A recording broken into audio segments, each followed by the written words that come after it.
सुरुवातीलाच मित्रांनो बातमी येत आहे थेट कोकणातून। कोकणात उद्धव ठाकरे यांच्या शिवसेनेसाठी पूर्वीचे जैसे ते दिवस।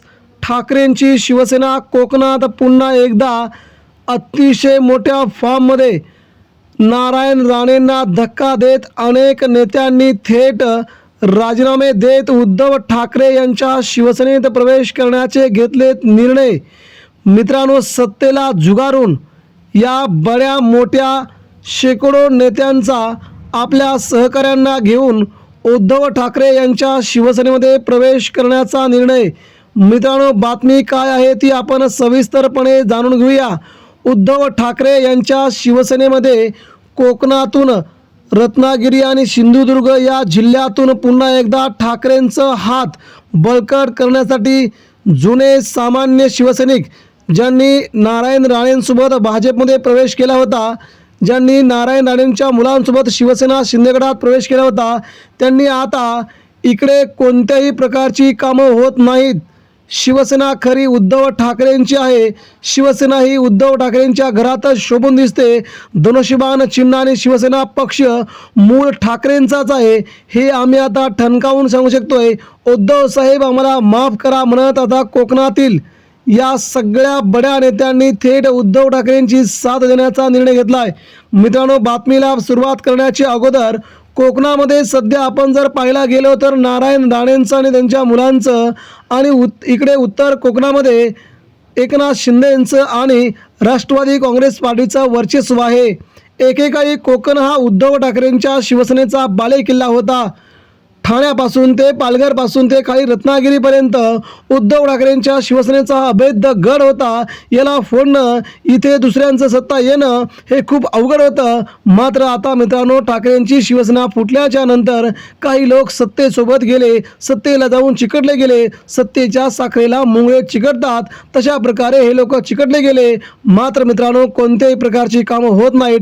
ठाकरे नावाचा जरब तिथे कोणत्याही प्रकारचा नाही। ठाकरेंचं हिंदुत्व, ठाकरेंचा मराठीपणा, अशा प्रकारची त्या पक्षामध्ये कोणत्याही प्रकारची कीव केली जात नाही। यामुळे आता असंख्य नेत्यांनी एकनाथ शिंदे यांची साथ, भारतीय जनता पार्टी यांची साथ सोडण्याचा निर्णय घेतला आहे। कुडाळ आणि मालवण या नगरपालिकेतील अनेक नगरसेवक आहेत, ते आता नारायण राणे यांची साथ सोडतायत। 2 माजी आमदार आहेत ज्यांनी आतापर्यंत भारतीय जनता पार्टी एकनाथ शिंदेंसोबत राहणं पसंत केलं। मात्र या त्यांच्या दोघांच्याच वादामध्ये आता आमची कामं कशी होणार असं म्हणत थेट उद्धव ठाकरेंच्या शिवसेनेमध्ये येण्याचं त्यांनी ठरवलेलं आहे। आणि उद्धव ठाकरे यांच्या उपस्थितीमध्ये मुंबईत मातोश्रीवरती हा पक्षप्रवेश सोहळा लवकरच पार पडला जाईल असंही या नेत्यांनी म्हटलेलं आहे।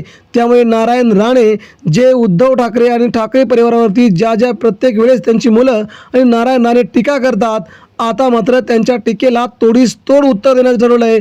आणि या उत्तरामुळे मात्र मित्रांनो, महाराष्ट्राच्या राजकारणामध्ये एकनाथ शिंदे आणि भारतीय जनता पार्टी यांना मात्र हा उद्धव ठाकरेंचा जबर धक्का म्हटलं जात आहे। जर कोकणातून अशा प्रकारची सुरुवात झाली तर ही सुरुवात महाराष्ट्राच्या कानाकोपऱ्यापर्यंत पोहोचेल। मराठवाडा, उत्तर महाराष्ट्र, कोकण आणि मुंबई या भागामध्ये अशा प्रकारचे असंख्य प्रवेश होतील, जे उद्धव ठाकरेंना आगामी 2029ला पुन्हा एकदा उभं करतील। आणि राज्यात सध्या ज्या प्रकारची परिस्थिती आहे त्या प्रकारे आता एकनाथ शिंदेंची शिवसेना सोडून, भारतीय जनता पार्टीला सोडून अनेक बडे मासे देखील उद्धव ठाकरेंच्या गळाला लागत आहेत। मित्रांनो, फक्त त्यांच्या नावांची यादी समोर आणायची नाही, कारण की होणारे प्रवेश पुन्हा एकदा थांबतील।